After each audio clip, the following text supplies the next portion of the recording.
ओम नमः शिवाय। ओम नमः शिवाय। हर हर महादेव। ओम त्र्यंबकं यजामहे सुगंधिं पुष्टिवर्धनम् उर्वारुकमिव बन्धनान् मृत्योर्मोक्षयमामृतात्।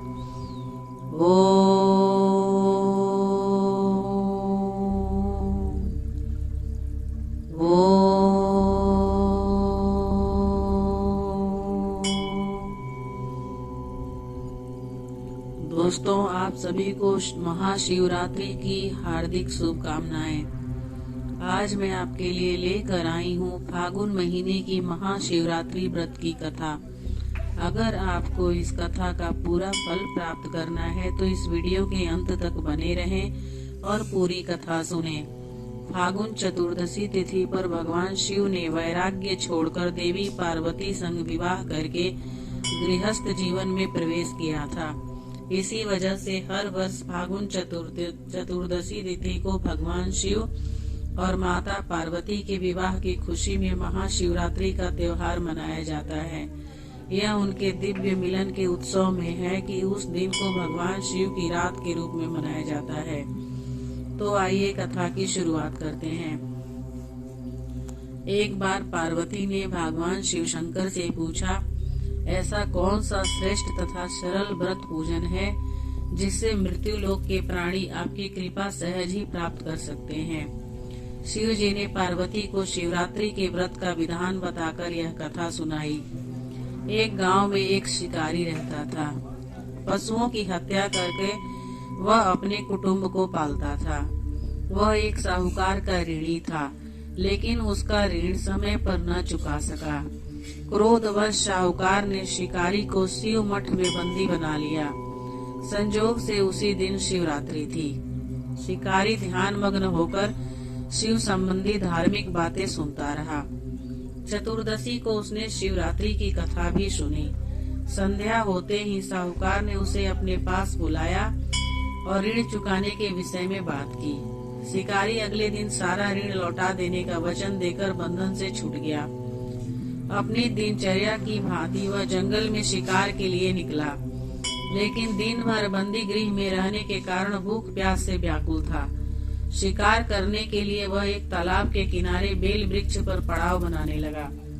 बेल वृक्ष के नीचे शिवलिंग था जो बेल पत्रों से ढका हुआ था। शिकारी को उसका पता न चल सका। पड़ाव बनाते समय उसने जो टहनियां तोड़ी वे संजोग से शिवलिंग पर गिरी। इस प्रकार दिन भर भूखे प्यासे शिकारी का व्रत भी हो गया और शिवलिंग पर बेलपत्र भी चढ़ गए। एक पहर रात्रि बीत जाने पर एक गर्विणी मृगी तालाब पर पानी पीने पहुंची। शिकारी ने धनुष पर तीर चढ़ाकर ज्यों ही प्रत्यंचा खींची, मृगी बोली, मैं गर्विणी हूँ, शीघ्र ही प्रसव करूंगी। तुम एक साथ दो जीवों की हत्या करोगे जो ठीक नहीं है। मैं अपने बच्चे को जन्म देकर शीघ्र ही तुम्हारे सामने प्रस्तुत हो जाऊंगी। तब तुम मुझे मार लेना। शिकारी ने प्रत्यंचा ढीली कर दी और मृगी झाड़ियों में लुप्त हो गई। कुछ ही देर बाद एक और मृगी उधर से निकली। शिकारी की प्रसन्नता का ठिकाना न रहा। समीप आने पर उसने धनुष पर बाण चढ़ाया। तब उसे देख मृगी ने विनम्रता पूर्वक निवेदन किया कि हे पारदी, मैं थोड़ी देर पहले ही ऋतु से निवृत्त हुई हूँ। कामातुर विरहिणी हूँ, अपने प्रिय की खोज में भटक रही हूँ। मैं अपने पति से मिलकर शीघ्र ही तुम्हारे पास आ जाऊंगी। शिकारी ने उसे भी जाने दिया।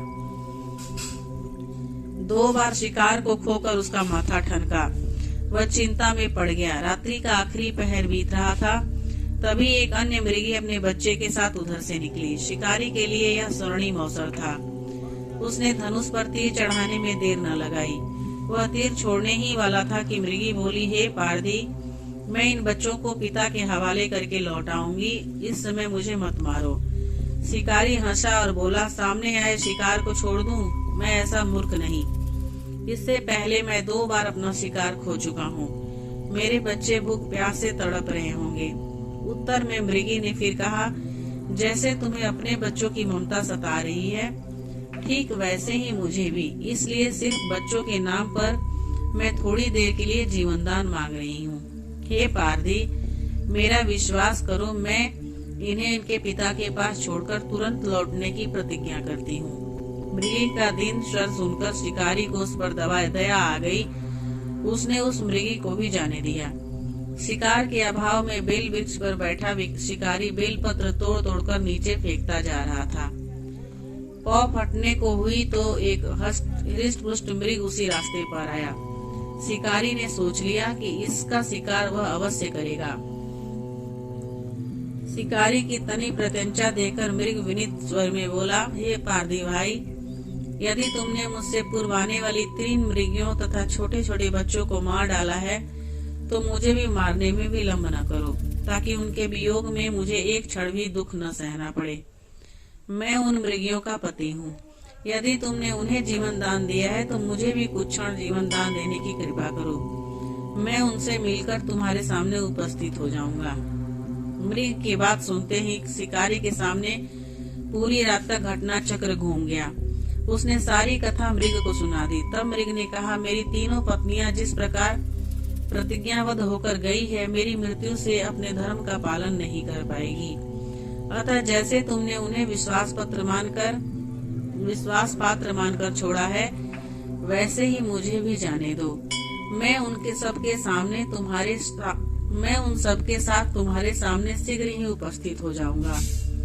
उपवास, रात्रि जागरण तथा शिवलिंग पर बेलपत्र चढ़ाने से शिकारी का हिंसक हृदय निर्मल हो गया। उसने भगवत शक्ति का वास हो गया था। धनुष तथा बाण उसके हाथ से सहज ही छूट गए। भगवान शिव की अनुकंपा से उसका हिंसक हृदय कारुणिक भाव से भर गया। वह अपने अतीत के कर्मों को याद करके पश्चाताप की ज्वाला में जलने लगा। थोड़ी ही देर बाद मृग सब परिवार शिकारी के समक्ष उपस्थित हो गया ताकि वह उनका शिकार कर सके। किंतु जंगली पशुओं की ऐसी सत्यता, सात्विकता एवं सामूहिक प्रेम भावना देखकर शिकारी को बड़ी ग्लानि हुई। जब तप और व्रत के नेत्रों से आंसुओं की, और इस दिन भगवान के शिवलिंग मृग परिवार को न मारकर शिकारी ने अपने कठोर हृदय को हिस्सों में शिवालय में बेल सदा के लिए कोमल एवं दयालु आदि से शिव जी देवलोक से समस्त देव समाज भी इस घटना देश भर में महाशिवरात्रि को एक घटना की परिणति मनाया जाता है। देवी देवताओं ने इस दिन देवों के देव महादेव का विवाह हुआ था। हमारे धर्म शास्त्रों में ऐसा कहा गया है कि महाशिवरात्रि का व्रत करने वाले साधक को मोक्ष की प्राप्ति होती है। जगत में रहते हुए मनुष्य का कल्याण करने वाला व्रत है महाशिवरात्रि। इस व्रत को रखने से साधक के सभी दुखों पीड़ाओं का अंत तो होता ही है, साथ ही मनोकामनाएं भी पूर्ण होती है। शिव जी की साधना से धन, धान्य, सुख, सौभाग्य और समृद्धि कभी कमी नहीं होती है। भक्ति और भाव से स्वतः के लिए तो करना ही चाहिए, साथ ही जगत के कल्याण के लिए भगवान आशुतोष की आराधना करनी चाहिए। तो दोस्तों, ये महाशिवरात्रि व्रत की कथा और जानकारी आपको कैसी लगी, मुझे कमेंट करके जरूर बताइएगा। अगर आपको मेरी दी हुई जानकारी अच्छी लगी हो और अगर आप मेरे चैनल पे नए हैं और अभी तक सब्सक्राइब नहीं किया है तो मेरे चैनल को सब्सक्राइब कर लीजिए, ताकि मैं जब भी कोई वीडियो डालूं आपके पास नोटिफिकेशन जाए और आप मेरी वीडियो को देख पाएं और सुन पाएं। धन्यवाद।